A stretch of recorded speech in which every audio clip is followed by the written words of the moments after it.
সম্মানিত সাংবাদিক বৃন্দ, সম্মানিত উপস্থিতি, রোজগার বৃন্দ, সবাইকে জানাই জাতীয় গণতান্ত্রিক পার্টি জাতীয় সম্মানিত সভাপতি ব্যারিস্টার তসমিয়া প্রধান এবং সাধারণ সম্পাদক অধ্যাপক ইকবাল হোসেনের এবং জাতীয় পরিবারের পক্ষ থেকে আপনাদের শুভেচ্ছা এবং স্বাগত। প্রিয় অতিথিবৃন্দ, আমরা এমন একটা করতে পারছি না, সেডিও করতে পারছি না।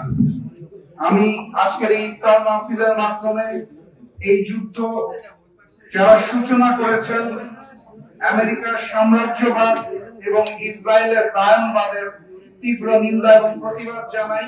আপনাদের সকলের কাছে আমাদের মুসলিম ভাইদের জন্য দোয়া চাই। সম্মানিত সাথী, সম্মানিত উপস্থিতি, আমরা এমন একটা সময় আজকের এই ইফতার মাহফিলে সমবেত হয়েছি যখন বাংলাদেশেও নতুন ফ্যাসিবাদ এবং আধিপত্যবাদের হাতছানি দেখা যাচ্ছে। আপনারা জানেন জাতীয় নির্বাচন সমাপ্ত হয়েছে, যেই নির্বাচনে বাংলাদেশের ডিপ স্টেটকে ম্যানেজ করে, কমিশনকে ম্যানেজ করে, সরকারকে ম্যানেজ করে, মিডিয়াকে ম্যানেজ করে, প্রশাসনকে ম্যানেজ করে একটি ম্যানেজ ভোট আয়োজন হয়েছে। আমরা অতীতে বিনা ভোটের নির্বাচন দেখেছি, রাতের ভোটের নির্বাচন দেখেছি, ডামি ভোটের নির্বাচন দেখেছি। আমরা ভেবেছিলাম এবার একটি সুষ্ঠু নির্বাচন দেখতে পারবো, কিন্তু আমরা একটি ম্যানেজ ভোট দেখতে পেয়েছি, যেই ভোটের মাধ্যমে জনগণের গণতন্ত্রের অধিকারকে হরণ করা হয়েছে।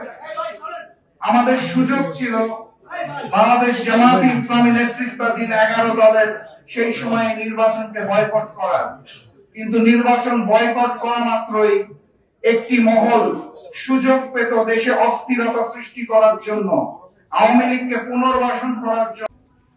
তাদের আকাঙ্ক্ষা ভেরি সিম্পল, একটাই ছিল সেদিন বিজয়ী স্লোগান, উই ওয়ান্ট জাস্টিস। আমরা সকল ক্ষেত্রে আমরা কোথাও কোনো বৈষম্য চাই না।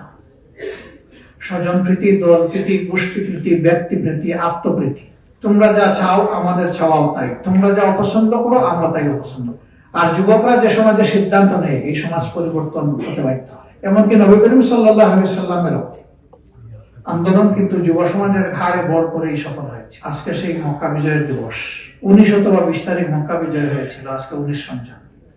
সৌদি আরবে আজকে 20 রমজান চলছে।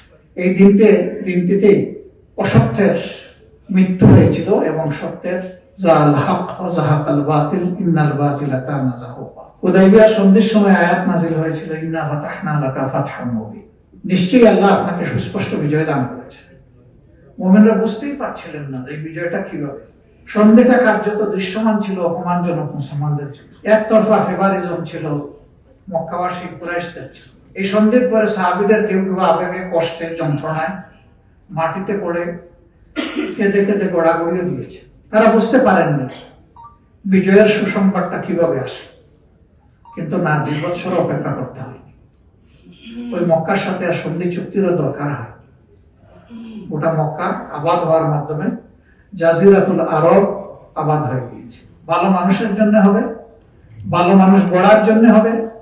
আজকে বিদগ্ধ রাজনীতিবিদ জীবনের একটা গুরুত্বপূর্ণ অধ্যায়ে তিনি চলে এসেছে। জীবনে খুব বেশি সিনেমা দেখার সুযোগ আমার হয়নি। স্বাধীনতার পর একটা সিনেমা দেখেছিলাম, আউট অফ কিউরিওসিটি, আবার তোরা মানুষ হও। এটি একটি সামাজিক শিক্ষামূলক ছবি ছিল। ছাত্ররা সর্বত্র তাদের শিক্ষকদেরকে অসম্মান করেছে। সিনিয়রদের মর্যাদা পদদলিত হচ্ছিল, মানবতা কাঁদছিল, সেই সময় এই ছবিটা জনগণের মনে দারুণ আলোড়ন সৃষ্টি করেছিল। আবার তোরা মানুষ হ। সেই ছবির বাস্তবতাও যেন চিৎকার দিয়ে বলছে, আবার তোরা মানুষ হ। আফসোস, আমরা যারা একসাথে সকলেই মজলুম ছিলাম, আজকে তাদের কাউকে দেখি তার সম্পূর্ণ ভিন্ন ভূমিকায়। শিক্ষা কি আদৌ হবে না? তাহলে কি ইতিহাসের সেই সবকটাই বাস্তবায়ন হতে যাচ্ছে যে ইতিহাস থেকে কেউ শিক্ষা নেয় না? কিন্তু ইতিহাস কাউকে ছেড়ে কথা বলে না। ইতিহাস বারবার কিন্তু ফিরে আসে, ঘুরে আসে। আমরা একটা স্থায়ী সমাধান চাই। এই স্থায়ী সমাধানের লক্ষ্যে ফেসিবাদ, দুর্নীতিবাদ এবং চাঁদাবাজদের বিরুদ্ধে আমাদের লড়াই অব্যাহত থাকবে। সংসদের ভিতরে জনগণের অধিকারের পক্ষে কথা বলবো। যদি সেই দাবি মেনে নেওয়া হয়, সাধুবাদ জানাবো। জনগণের অধিকার বাস্তবায়নে সরকার কোনো উদ্যোগ নিলে শুধু সমর্থন নয়, সহযোগিতা করব। আবার জনগণের কোনো অধিকারকে নূতন করে হত্যা করতে গেলে তীব্র প্রতিবাদ জানাবো। প্রতিবাদে কাজ হলে আলহামদুলিল্লাহ, না হলে প্রতিরোধ।